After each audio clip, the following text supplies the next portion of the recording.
everybody. Welcome to this episode of Mission CTRL. This is your host, Ramon Peralta with Peralta Design, and we launch brands.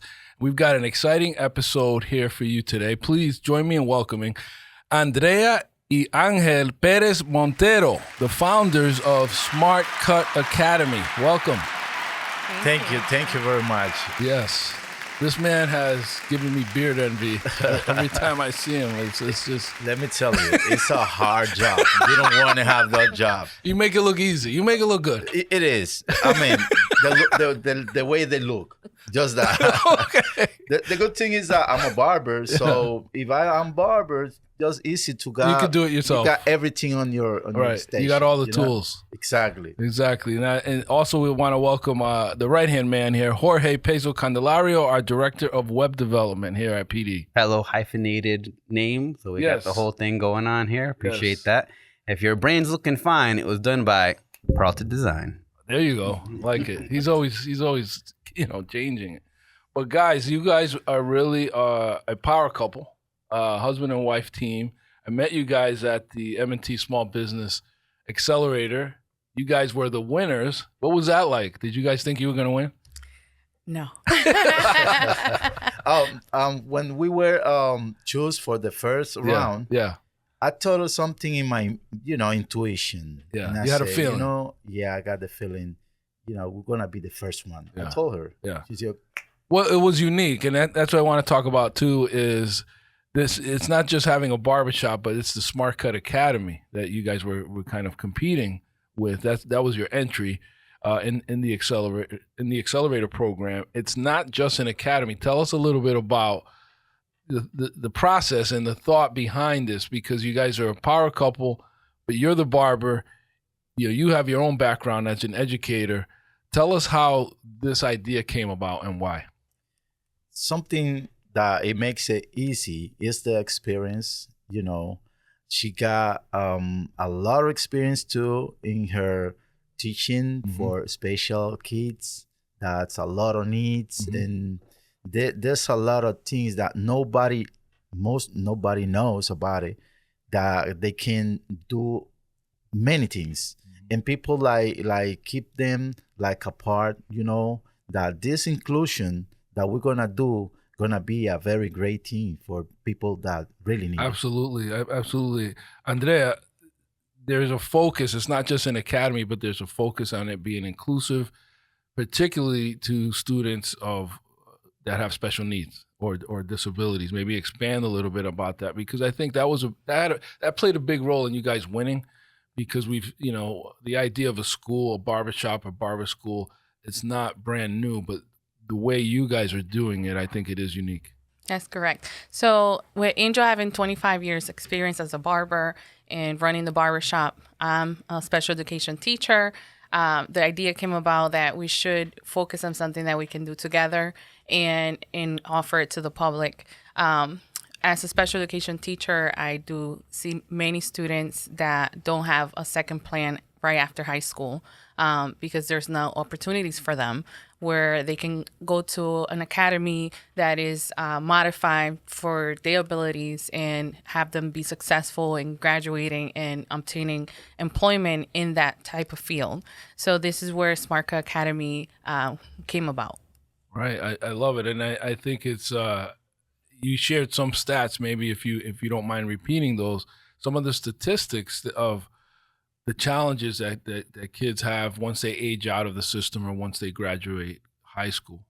Right. 55% of our students are unemployed and they cannot find a career where they can be successful in. So we have a 55% unemployment gap for the students with special needs that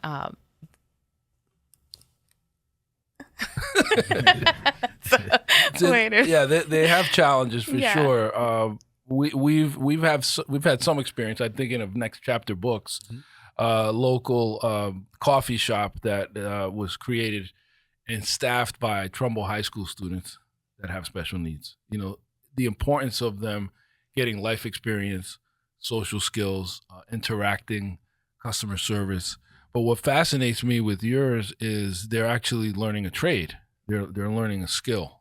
So it's not just the customer service or interaction, but you guys are planning on actually teaching them how to cut hair.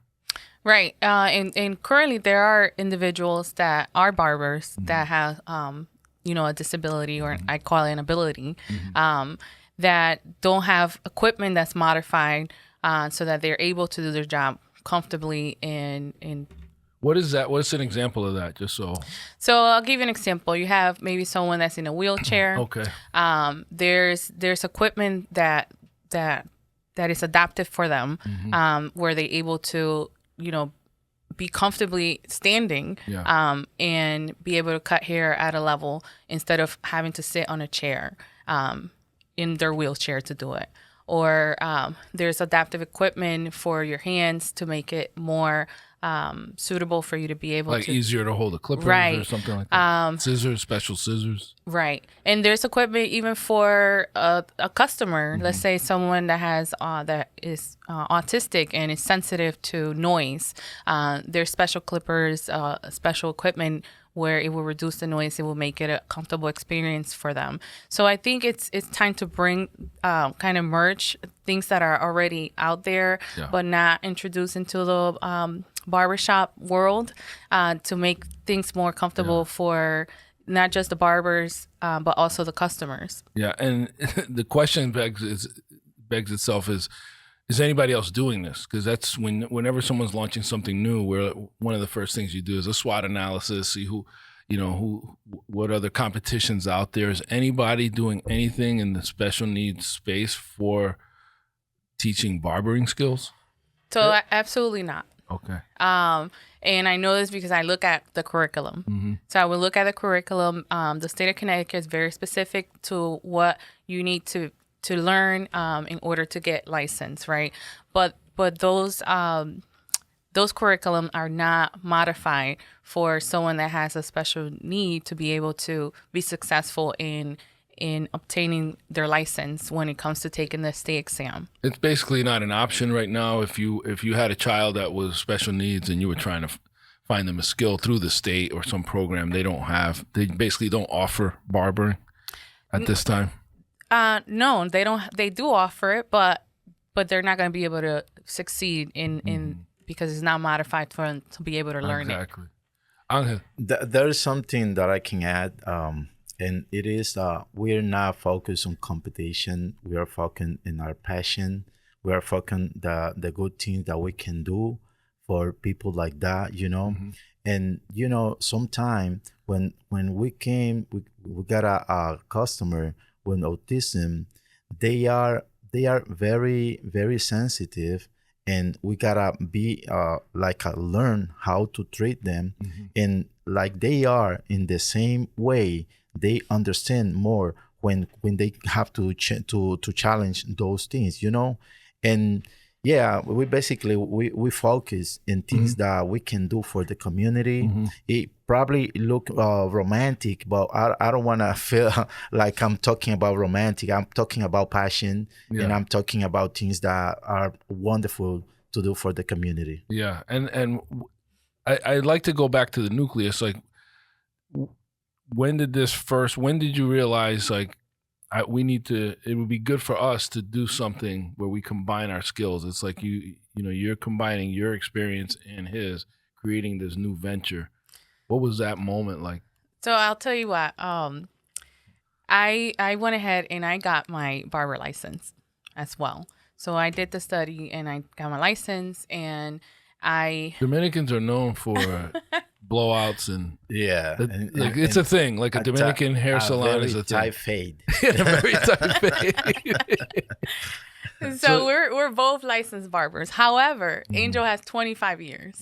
I, in the other end, I am a special education teacher, and I'm a teacher. I'm an educator, and that's what the light bulb came in. Like, okay, I know that I can be more of an impact teaching, and I know that if I partner with my husband and he does the clinical aspect and I focus on the literature aspect, that this could be a great opportunity where I can modify the curriculum and do exactly what I do now and just teach the students how to cut hair. And what happened? You had this idea. You said, "Hey, Angel, I have an idea." And what did you say? Let me tell you something. Because you might have said, like, I like my space and you do your thing, I do my thing, but you guys decided to combine. Something that is hard to get is to have a wife that thinks the same way you. Right. It's hard. Right. I'm very, lucky guy. So I also like his beer. You like his beer too. So, I said one day, she was talking about why we don't open an academy, and I said, "You think so?" Yeah, because you got a lot of potential. She's pusher. She keep doing until you gotta do it. You know what I mean? That's her military background. Yeah, it's a surgeon. Yes, I'm a sergeant at home too. So she said she recognized my ability, and I do recognize her. So we can notice things that she can do, and she noticed that thing that I can, and so that's the perfect point when you need like a little kick to start it. Right, you complement each other's skill set. I'll add to that too. Yeah, men like numbers. Okay. And so the numbers make sense too. Yeah, exactly. Very important. You're like, okay, let's do it. Let's do it. Well, when we come back, we're going to learn all about your backgrounds personally, because I love what you're building here, and we want to get deeper into why you started to do this. Good. When we return. Ever tried paint and sip? Well, this is Paint and Kicks. Kicksmith Studio was founded by a group of sneaker enthusiasts with the goal of sharing their love of sneakers in a new and creative way. They believe that sneakers are more than just footwear. They are a form of art that reflects self-expression and culture. Their goal is to provide a fun, inclusive, and innovative space where anyone can explore their artistic side and create something truly unique. Kicksmith Studio is one of Peralta Design's most recent brand launches, and they are a great place for team and corporate events, birthday parties, or date nights. For more information, visit kicksmithstudio.com. We want brains. And we're back. Please join me once again in welcoming Andrea and Angel Perez-Montero, founders of SmartCuts Academy. Yeah, we're here. We're back. Yeah, we're back. Well, great first segment, and we want to know now your story. So tell us a little bit about your backgrounds and how you met. Well, I think I got to start. Y probablemente sea mejor que yo lo hable en español. That's okay. Okay, thank you. ¿Puedo hablar en español? Thank you, Peralta. Yo diría que cuando yo entré a la barbería, yo no vine como una pasión. No voy a mentir vendiendo algo que en verdad no lo era, porque yo lo vi como una manera económica de sobrevivir. Fue supervivencia pura. Mi primer trabajo bien jovencito fue en una panadería. Tal vez no era legal trabajar, pero en República Dominicana no se le prestaba atención a eso. Porque el dominicano no hay que buscar los cuartos, hay que moverse, hay que josear. Uno se tira del vientre de la madre a josear. Entonces, yo salgo de la panadería, el ambiente no era bueno. Yo entendí eso rápido. Y no sé, fue como una visión ni siquiera para notarlo. Cuando dije un día, yo tengo que dejar esto porque el ambiente, mucho ron, muchas cosas que no están. Entonces me fui dejé el trabajo y entré a recortar. Pero en ese tiempo algo bien interesante era que no se usaba máquina. Había que comenzar a tijera, pura tijera. Y fue mi primera experiencia, mi primer corte, mi primo, Ángelo. Tengo que reconocerlo.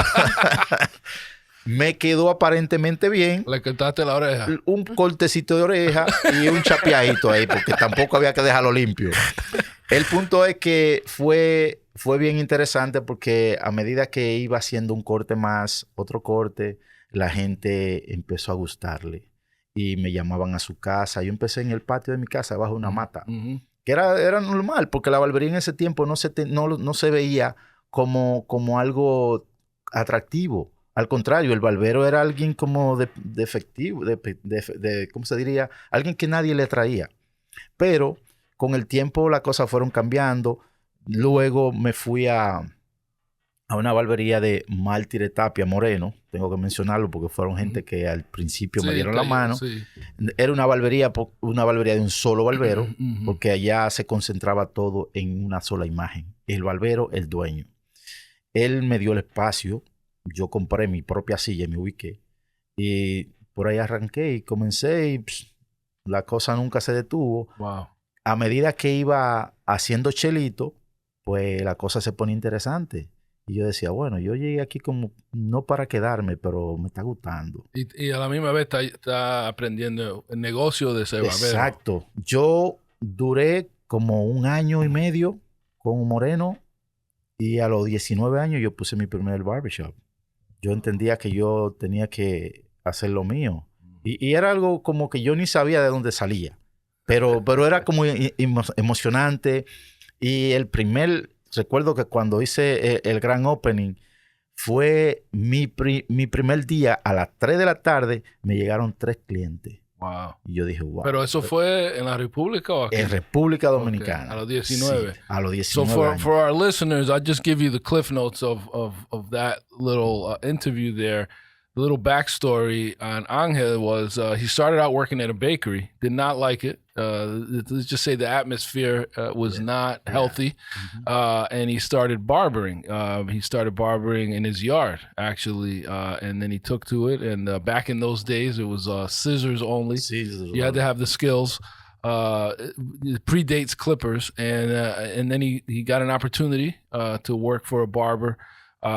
Who kind of let him, rent a chair, and he started buying his own equipment. And he admits that it wasn't his. It's not like he was born with this passion for barbering. Like, I want to be a barber one day. He just did it as a means to survive. Many Dominicans are known. Their stereotype is that we're hustlers and we find a way, and we have that entrepreneurial drive. And by the age of 19, he opened his own shop. And Great story, and just the authenticity there. You can just hear it, and the gratitude of those people. None of us make it alone. There's always people that help us along the way. Yeah, you always, when you around people, you help each other. Exactly. So there's a lot of way to get help from your knowledge, for advice, for something that you see somebody doing. They don't tell him do it, but you learn from him. Right. There's something nobody say about it, Pero la gente hay que ser agradecido. Yeah, absolutely, and I think that planted the seed for what you're doing now, because I can hear that you want to pay it forward for that next generation. I want to hear from Andrea.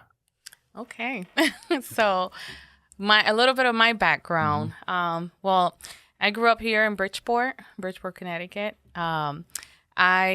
You go to Harding, Bassett, Central? So I was just going to get into that. I went to Central, and I also went to Bassett High School. However, I was only there for 3 months, and then I dropped out. Oh, okay. So I was a 15-year-old high school dropout. I got my GED when I was 19, and then I went to Housatonic Community College and obtained my associate's degree from there, transferred to Southern, and got my bachelor's degree from Southern in psychology. Good for you. And then I worked for a little bit. I felt stuck, and I said, what am I going to do now? Because, you have to pay to go to college, and I didn't have the money. And so I joined the military. I joined the military at 34 years old. Wow. Yes. I was the oldest one in the whole... So you had like an 18-year-old drill sergeant yelling at you. And... Not 18, but maybe 22 or 24. Somebody younger than you telling you what to do. Yes, everyone there was younger than me. Yeah. The worst part was living with 60 other females that are between the ages of 18 and 22. So... But I did that not only to serve my country. My father was in the Marines, awesome. So I do have some military background. But I never thought I would join the military at 34. That was the best decision of my life, because that changed the way things are now for me.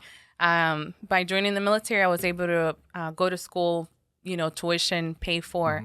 And I obtained my master's degree from Central Connecticut State University. CSU, Blue Devil. Yeah, okay, yeah. cool. Alumni here. Yeah. So Good for you. I mean, that's like God has a plan, for us all. I mean, the way that panned out for you, that's amazing. I'm dying to know. So how do you flip it from being a 15-year-old dropout to going into education, right? One would think that that's the last thing that you would want to go into. And it seems like, that that the universe had other ideas. Yes. So I was a 15-year-old dropout because I became a mom. And so I worked from 15 to 19. I was working factory work and just, making ends meet for me and my son at the time, do what I had to do. And I can tell you that I always loved education. Always. I was even at 15, I loved education. I just had no choice. I needed money in order to take care of me and my baby at the time. And so it's kind of ironic, right? That the same place that gave me their back, right? They dropped me out, didn't give me the help that I needed at the time. It's where I ended up helping other students in sort of the same situation with needs and broken homes and emotional disturbance. It's a way that I was able to kind of like heal from what was done to me, and also give back and help support those students and show them that you're not going to be a high school dropout. You're not going to be another statistic. You can be very successful and be anything that you want in life. Where you come from doesn't make who you are. That's incredible. I mean, I love it, and the empathy you can have, and the way the students can identify with you and your journey and overcoming all of that is a true testament. We want to get to the good part of how you guys met. Oh. 'Cause I heard there's a good story behind that. Yeah, let me tell you. It was summer 2017. She went to the barbershop, and I was in the second on the left entrance chair. So she came like for mistake to my chair because she was looking for someone that wasn't me. But like Dominican take advantage of everything. Right. And I said, wow, this lady is looking for me. Yeah, it's me. How can I help you? And she bring two kids, her kids, and I need a haircut for them. And I was impacted, like shocked, like we make click, like I could just see like a ray of light of sunlight came in. Yeah, something twinkle in her eye, and I don't know, man.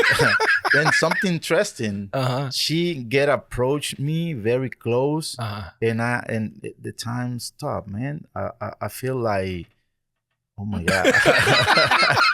Something very nice from her was her accent. Okay. That was totally new for me because she got a mix, like a blend, Puerto Rican in English style.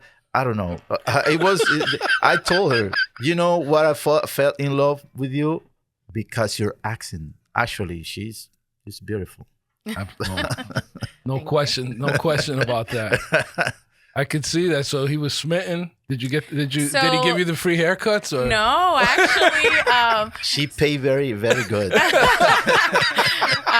That was like for me, I was a single mom at the time, and there's hope for you single moms out there. Right. You can get a good looking barber, be a good husband. So, if I brought my kids to the barbershop and the barber tried to hit on me, you would never ever see me again. Right, it was a turn off. And so I was surprised that Angel found me attractive because he didn't show me not even an inch. Wow. He was extremely professional. Played it cool. Respectful. Let me tell you, it wasn't that easy because it took a lot of restraint. Yeah, the thing is that I had to behave like a professional. Right, correct. But when I couldn't hold it, yeah, I told her, I'm sorry, but I can hold what I'm feeling. Wow. I like you, and I can stop. I gotta tell you. That was after a couple of barber cuts, you know? Yeah, there was a lot of Haircuts. That first day you were able to control, like keep it under wraps. Yeah. And then maybe the second time, but maybe by the third time you had to let her know. There was something interesting too. The other barbers, when she go through the door, everybody got a look. Yeah. So I was trying to who gonna win. So I got Very competitive. I had to. You had to. And I said something. I saw you had to step one your of game them. up. Yeah. In the barbershop, there's one that they are very quick, aggressive. Aggressive. And I saw him, and I said, I gotta do something real quick. That's funny. Yeah. I didn't know this. You didn't know this. I keep for myself, Oh God, if you snooze, you lose. Yeah. So you had to make a move. And I say, she's gonna be mine. Yeah. Wow. We're here. It was perfect. Even the kids, they got to know their barber. Mm-hmm. And when I talked to the kids, I'm thinking about I'm gonna start dating Angel. They were like, "Yeah, Mom." I was like, "Go for it." Awesome. Yeah, there was something I can't forget. What about the guy you were originally looking for? Who was that? I still is there. I don't know. Let me tell you. Someone said go to at the time he used to work for Evolution. So he's like, go to Evolution, go to the second chair to your left. Mm-hmm. Yeah, I there's didn't no name. know no name or anything. God works in mysterious ways. That's all I'm gonna say. Let me tell you, in the barbershop, there are customers. They belongs to the barbershop. They go and cut with anyone, but just exactly the barbershop. There's another customer that they go for someone. Like my customer, they go for me, but there's customer that they go exactly to the chair. This I don't know why. That's their chair. That's the chair. That's it. No, whoever is there, that is barber. And that was the thing, Well, I'm glad it worked out. You guys make an awesome couple. By this point, was it already called SmartCuts, or you said Evolution? No, it was something else. No, yeah, I was cutting for almost 7 years for another barbershop. They gave me the opportunity. That's something I gotta tell. When I come from DR, the Joel is a Evolution barbershop. I contact him when he was traveling over there on vacation, and I said, Joel, I'm thinking to go to US, and he told me, okay, we can talk about it. Do what you have to do, and when you come, we gotta talk. And when I was ready, I told him, Joel, I'm ready. He said, oh, you ready? Give me like 2-3 weeks, and I'm gonna be for you. So when I called him, he said, okay, you can come. Mm-hmm. And when I came, he got a chair for me, and he got a room to stay. So nice. that's something I gotta give it my really I gotta thank a lot. Your gratitude, my gratitude. That's awesome. Definitely. Now, when I love the branding on SmartCuts. When did that happen, and what was that like coming up with the name and all that? SmartCut is interesting. SmartCut is Dominican. They good inventing names. Creative. Yeah, like crazy. So I know a marketing company that's owned by a Dominican. Oh yeah? Yeah. Oh, that's good. That's good. That's the same one we're talking about. It's the same one. So, SmartCut, it sounds like, SmartCut. I'm always looking for things that, mix with the trending stuff. Mm-hmm. And when I realized that name, I asked Andrea, they're going to have a SmartCut. Oh, sounds good. Yeah, basically. That was it. Yeah. Well, it kind of combines because she's an educator, so makes people smart. Exactly. And you cut. Let me tell you, SmartCut. sometimes things like they act like a puzzle. Mhm. You know, the pieces It coming just fit- from you just everywhere, knew it, yeah. and you don't have the whole picture, but pieces start making sense. You know, and things will happen like that. And, you know, she came like a teacher because she wasn't teacher when I met her, Mhm. and yeah, it's like a perfect blend. Love it. Love it. And so established in 2021, not that long ago. I mean, that was like during COVID kind of. Yeah. Or just after. It was very hard, but there was something that I never thought was to surrender. Mhm. So was hard time, but my customer, I gotta say thank you to all my customer, the barbershop, the SmartCuts barbershop customer. I love you guys. So there's something very like a support they gave me. The community. The community gave me, yeah, and I never doubted. I just went, I bought at the shop, and I gotta do what I know, what I'm doing for Right. years, you know. Right. And how many barbers you guys have there now? How many? How big is it? We are right now we are 8 barbers, but we got enough space to, you know, to spend Mhm. like a scale. Yeah.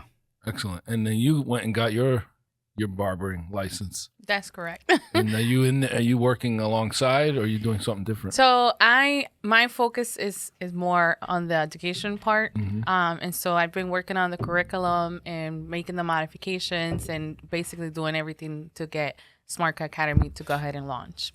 Excellent. So where could we learn more and find out what's next for, like, what's the I guess, is there a launch sequence or a timeline where you envision people registering? Is it going to be a physical school? Is it going to be online? Like, tell us a bit more about the logistics of SmartCuts Academy. So we will be both on physical and online.